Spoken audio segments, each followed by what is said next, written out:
आधी चमची कलौंजी। अब इन तमाम चीज़ों को हाथों की मदद से इस मैदे में अच्छे से मिक्स कर लेंगे। अगर आपके पास मैदा ना हो तो आप आटा भी इस्तेमाल कर सकते हैं। अब हम इसमें थोड़ा थोड़ा करके पानी शामिल करेंगे और एक सॉफ्ट सी डो तैयार कर लेंगे। ये देखिए, हमने एक सॉफ्ट सी डो तैयार कर ली है। अब हम इसके ऊपर प्लेट ढक देंगे और इसको 10 मिनट के लिए सेट होने रख देंगे। दूसरी तरफ यहाँ मैंने ले लिए हैं 3 उबले हुए आलू और इनको मैशर की मदद से या हाथों की मदद से अच्छा सा मैश कर लेंगे। मैश करने के बाद हम इसमें मसाले शामिल करेंगे, जिसमें सबसे पहले हम डालेंगे आधा चम्मच चिली फ्लेक्स, आधा चम्मच नमक और आधा चम्मच जीरा पाउडर। अगर आपके पास और कोई मसाला है तो आप वो भी शामिल कर सकते हैं, या फिर हम मसालों की क्वांटिटी अपने हिसाब से एडजस्ट कर सकते हैं। अब हम इस मिक्सर को हाथों की मदद से अच्छा सा गूंद लेंगे और मसाले को आलूओं में अच्छा सा मिक्स कर लेंगे।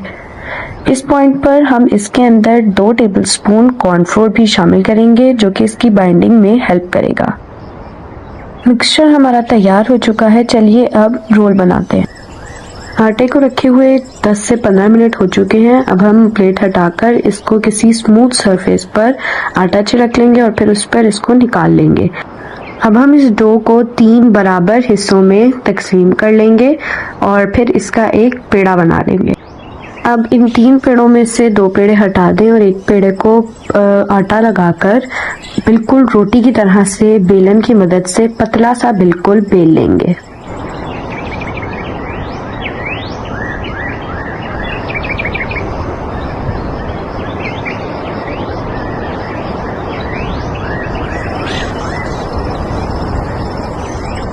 रोटी हमने बेल ली है। अब हम दूसरी तरफ आलू के मिक्सचर में से थोड़ा सा लेंगे और इसको हाथों की मदद से रोल कर लेंगे। जो भी साइज आपको पसंद हो या जो भी आपको सही लगे उस हिसाब से आप इसको रोल करके इसका एक बॉल तैयार कर लें। ये देखिए, ये मैंने तैयार कर लिया है। अब हम इसको अपने मैदे की रोटी के ऊपर रखेंगे और इसके साइज के मुताबिक छुरी की मदद से निशान लगा लेंगे। जब आपको कंफर्म हो कि ये निशान हमने बिल्कुल ठीक लगाया और ये सही है तो हम इसको काट लेंगे और जो एक हिस्सा होगा उसको हम साइड पे कर देंगे और जो दूसरा हिस्सा होगा उस पर हम आलू को एडजस्ट करके उसको रोल कर लेंगे।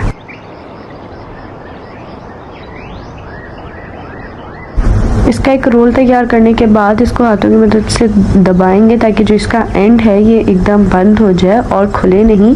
और ये आखिर से मुझे थोड़ा ज़्यादा लग रहा है तो हम इसको छुरी की मदद से काट देंगे और इस जो हमने काटा है इसको बाकी के हिस्से में मिला देंगे और फिर ये आखिर के हिस्से को हम थोड़ा सा खोल देंगे और ये हमारा पोटैटो रोल तैयार है। बाकी भी हम सेम इसी तरीके से तैयार कर लेंगे।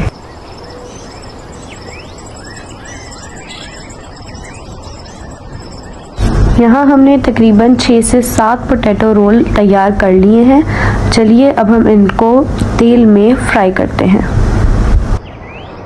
गरम तेल में बारी बारी करके हम इन रोल को डालेंगे और मीडियम हाई फ्लेम पर 5 से 10 मिनट के लिए इनको पकाएंगे।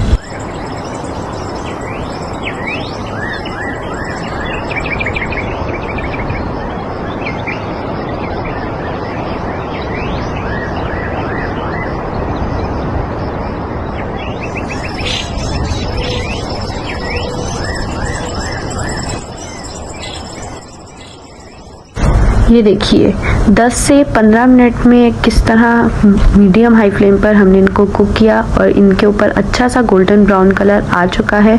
इस पॉइंट पर आकर बस अब हम इनको तेल से बाहर निकाल लेंगे और सर्व करेंगे। अब हम इनको प्लेट में निकाल लेते हैं और हमारे मज़ेदार से पोटैटो रोल तैयार हो चुके हैं। इफ्तारी में खाइए और सब घर वालों को भी खिलाइए। जाने से पहले हमारी वीडियो को लाइक करना और चैनल को सब्सक्राइब करना ना भूलें। अल्लाह हाफ़िज़।